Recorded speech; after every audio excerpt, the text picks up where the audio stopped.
નમસ્કાર। અમરેલી જિલ્લાના બગસરા તાલુકા પંચાયતમાં આમ આદમી પાર્ટીએ બહુમતી સાથે સત્તા કબજે કરી।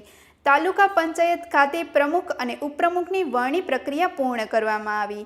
પ્રમુખ તરીકે રમેશ સતાસિયા અને ઉપપ્રમુખ તરીકે ચંપુ ડવની વરણી કરવામાં આવી। વરણી બાદ આપ પાર્ટીના કાર્યકરોમાં આનંદનો માહોલ જોવા મળ્યો। કાર્યકરોએ નવા હોદ્દેદારોને હારતોરા પહેરાવી અને મોં મીઠું કરાવી ખુશી વ્યક્ત કરી। આ પ્રસંગે આપ પાર્ટીના આગેવાનોએ તાલુકાના પ્રાણ પ્રશ્નોના નિરાકરણ માટે પ્રતિબદ્ધતા વ્યક્ત કરી। વધુ સમાચાર માટે જોડાયેલા રહો આરપી ગુજરાત ન્યૂઝ રાજકોટ।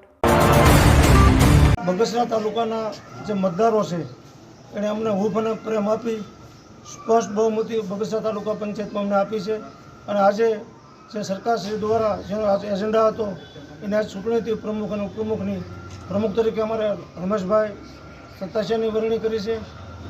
ઉપપ્રમુખ તરીકે અમારા ભાઈ શંપુભાઈ ડવની વરણી કરી છે અને આગામી દિવસોમાં જે તાલુકા પંચાયત આમ આદમી પાર્ટીને અમે બેસાડી છે તો લોકોને અમારી પાસે ઘણી અપેક્ષાઓ છે। સરકારશ્રીની તમે આગળ પ્રશ્ન રમેશભાઈને સરકાર સામે છે। સરકાર તો અંગ્રેજો સામા હતા ને, ગાંધીજી આંદોલન કર્યું ત્યારે અંગ્રેજો સામા જ હતા। એવું ન હોય, જે ગ્રાન્ટ આવતી હોય આવે છે। અમને ગ્રાન્ટ ન આપે, એમએલએ એમપી ગ્રાન્ટ નહીં આપે ને બાકી શું ફેર પડવાનો છે? જે ગ્રાન્ટ આવતી હોય તેને આપવી જ પડશે ને, અને નહીં આપે તો અમારી પાસે તે વર્ષે બાકી આંગળી કરીને લેવાની। વંદે માતરમ, ભારત માતા કી જય।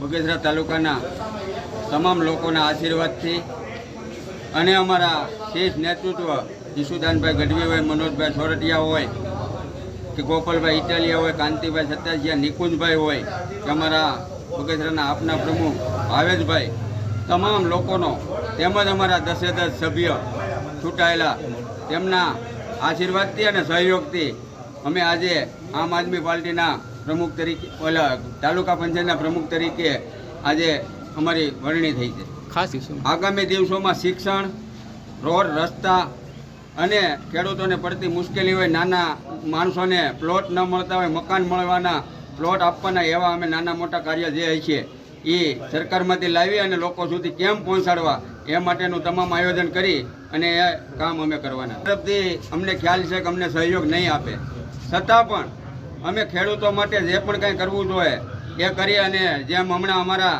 કાંતિભાઈ સતાસિયા અને જે પેટ્રોલ પંપે બેસી અને ડીઝલનું વિતરણ કરાવ્યું હતું એવી રીતે અમારો દરેક સભ્ય, દરેક નાનામાં નાનો કાર્યકર્તા, ડીઝલ હોય કે નાના મોટા કોઈ પણ પ્રશ્ન હોય એમની માટે જે પણ કંઈ કરવું પડશે એ કરવા માટે તત્પર છે।